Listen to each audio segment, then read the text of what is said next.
हा कलाकार आहे सर। हा गेल्या 20 वर्षापासून आमच्या कॉलेजला ऍडमिशन घेतलं त्यांनी, जेव्हा मी झालेलं आहे तेव्हा। त्यासाठी बोलतोय आपल्याला, बोलतोय त्यांच्याशी बोलून आपण कसा व्यवस्था केला त्याचा रिक्रिएट कसं करता येईल त्यामध्ये जे चित्र होऊ शकणार नाही सर, चित्र होऊ शकत नाही।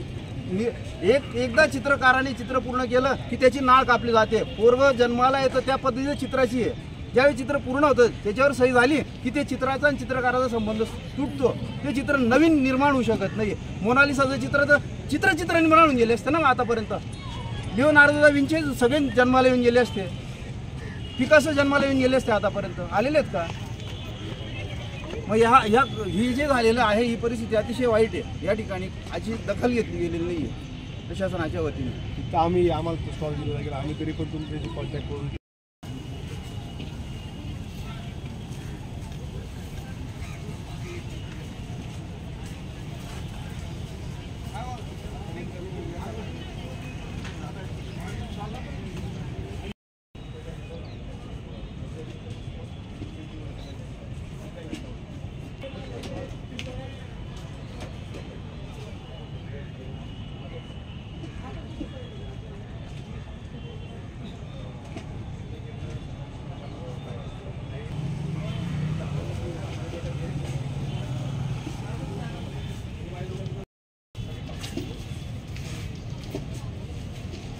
खराब झाल्यानंतर त्याला काहीच अर्थ घरी नेण्याचा अर्थ नाही।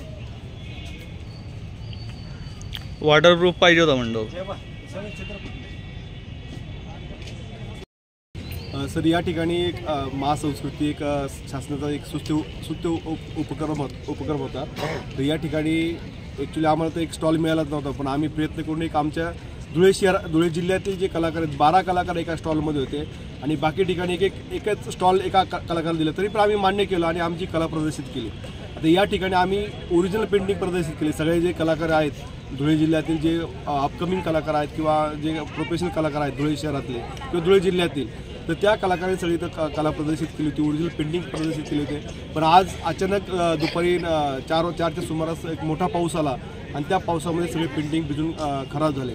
त्याच्यामध्ये कॅनव्हास पेंटिंग पण डॅमेज झाले आणि जे वॉटर कलर जे पेंटिंग होते जवळजवळ 12 आर्टिस्टचे जवळजवळ 60 पेंटिंग, प्रत्येकी 5 प्रमाणे 12 आर्टिस्टचे 60 पेंटिंग खराब झाले। त्याच्यामध्ये पाणी घुसलं आणि सगळे पेंटिंग नसते नाबूद झाले। या ठिकाणी जे कलाकार जे होते सगळे अपकमिंग कलाकार होते, म्हणजे त्यांना प्रोत्साहन मिळाल्यामुळे ते इथं प्रदर्शित केलं की धुळे शहरामध्ये आपल्या कलेला कुठेतरी वाव मिळेल किंवा ही जी शासनाचा उपक्रम आहे या उपक्रमामध्ये सहभागी होऊन आपल्या कलेला कुठेतरी प्रोत्साहन मिळेल। पण प्रोत्साहन मिळण्याऐवजी या ठिकाणी अशी पावसाच्या याच्यामुळे आणि कुठलंही प्रोटेक्शन सर याच्यामध्ये तुम्ही मागं बघत असाल की पावसापासून बचाव, कारण 3 दिवसापूर्वीच हवामान खात्याने अंदाज दिला होता की 3 दिवसामध्ये पाऊस पडू शकतो, तरी पण प्रशासनाने कुठलाही याच्यामध्ये हे केलं आणि पूर्ण पेंटिंग खराब झाली। त्याच्यामध्ये जर ताडपत्री वगैरेचा उपयोग केला असता तर जी आता अवस्था झाली अशी अवस्था झाली नसती। तर यामुळे जे कलाकार जे याच्यामध्ये सहभागी झाले होते पूर्ण नाराज झाले आणि त्यांचा कलेचे ज्यांचे पेंटिंग जे आहे त्यांनी पेंटिंग जे असतं ते प्रॉपर्टीज पूर्ण नष्ट झाली। याच्यामध्ये ओरिजिनल पेंटिंग असल्यामुळे ते एकदम नष्ट झाल्यामुळे एकदम सगळे दुःखी होऊन गेले आहेत। धुळे जिल्ह्यात महासंस्कृती महोत्सव शासनाच्या वतीने आयोजित करण्यात आलेला होता। या महोत्सवामध्ये कलेचं एक दालन या ठिकाणी असावं या पद्धतीने आम्हाला 2 दिवसापूर्वी सांगण्यात आलं आणि या 2 दिवसामध्ये कलेचं दालन आम्ही या ठिकाणच्या सर्वच स्थानिक कलाकारांनी उभं केलं। या महोत्सवात या कलादालनामुळे चांगलीच शोभा आलेली होती।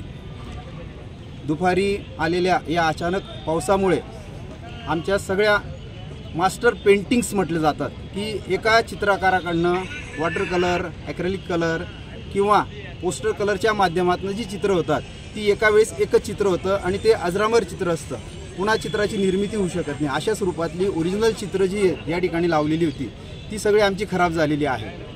शासनाला कळकळीची माझी विनंती अशी आहे की अशा स्वरूपाचे हे उत्सव साजरा करत असताना कलाकाराची अवहेलना का केली जाते की कलाकाराचं कलादालन या ठिकाणी प्रॉपर स्वरूपात केलं गेलं नव्हतं। या ठिकाणी ओरिजिनल चित्र मांडत असताना त्या चित्रांना प्रोटेक्शन दिलं गेलेलं नव्हतं, त्याच्यामुळे आमचं या ठिकाणी मोठ्या प्रमाणात नुकसान झालेलं आहे। आम्ही सगळेच कलावंत यामुळे नाराज झालेलो आहोत। ते केलं काय सांगाल? या ठिकाणी ॲक्च्युली प्रशासनाच्या वतीने आम्हाला कुठल्याही प्रकारचं सहकार्य मिळालेलं नाही आहे। ओपनिंग पासूनच आणि यानंतर या ठिकाणी नुकसान झाल्यानंतरही आमची दखल घेतली जात नाही आहे. आम्हाला याची खूप खंत वाटते. रोल. हॅलो, मी चित्रकार राजेंद्र सोनार.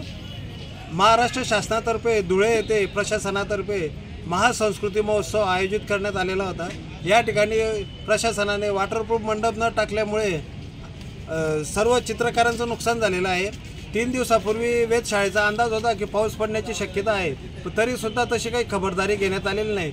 त्यामुळे चित्रकार मंडळींचे खूप मोठ्या प्रमाणात नुकसान झालेलं आहे. हे आता आपण पाहिलंच असेल सर्व नुकसान.